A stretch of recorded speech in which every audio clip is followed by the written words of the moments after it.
정부가 소상공인에게 3차 재난지원금으로 최대 300만 원씩을 지원하는 방안을 추진합니다. 사회적 거리두기는 3단계 격상 없이 현재 단계를 다음 달 3일까지 연장하기로 했습니다. 관련해서 취재기자와 이야기 나눠보겠습니다. 박연신 기자 나왔습니다. 박 기자, 3차 지원금 얘기부터 좀 하겠습니다. 대상과 금액이 거의 정해진 분위기입니다. 네, 3차 긴급재난지원금은 이 소상공인과 자영업자 그리고 고용 취약계층을 중심으로 지급될 전망인데요. 지난 2차와 동일한 대상이지만 금액은 조금 늘었습니다. 이 집합금지 업종으로 지정된 노래방과 유흥주점, 실내 체육시설 등은 가장 많은 금액인 300만 원을 지급받을 전망이고요. 카페와 식당, PC방 등 집합 제한 업종은 200만 원, 그 외 자영업자는 100만 원을 지급받을 것으로 보입니다.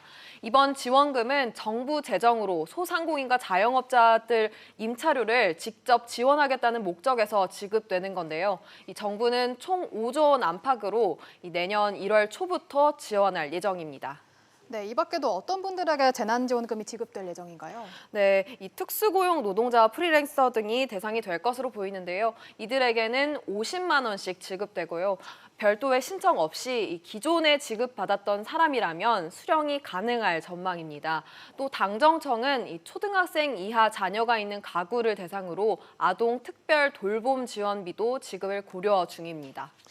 네, 그런데 자영업자들이 타격이 워낙 컸고 그 큰 타격이 하루 이틀 누적된 것도 아니지 않습니까? 그래서 300만 원 지원금 준다고 해서 이게 해결될 거라고 보기가 좀 어려운데 결국은 소비가 늘어야 되거든요. 이 외식 쿠폰을 다시 재개한다는 소식도 있던데 관련 내용은 어떻습니까?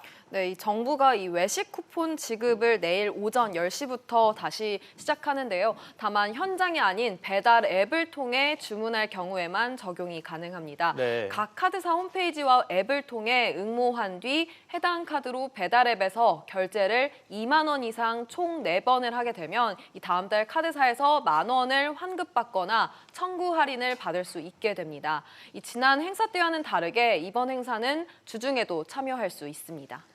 네, 거리두기는 현재 상태를 그대로 유지하기로 했는데요. 그런데 일부 문제로 지적됐던 부분들이 보완이 된 것 같습니다. 어떤 게 달라지나요? 네, 이 정부가 사회적 거리두기에 대해 수도권은 2.5단계, 비수도권은 2단계를 내년 1월 3일까지 연장하기로 했습니다. 이에 따라 카페에서의 취식과 오후 9시 이후 외식이 내년 1월 3일까지 금지되고 5인 이상의 모임과 행사도 금지됩니다. 이 말씀하신 방역이 강화된 곳들이 몇 있는데요. 이 패스트푸드점에서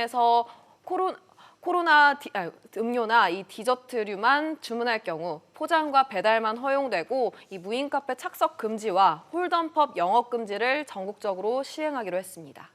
네, 박 기자 잘 들었습니다.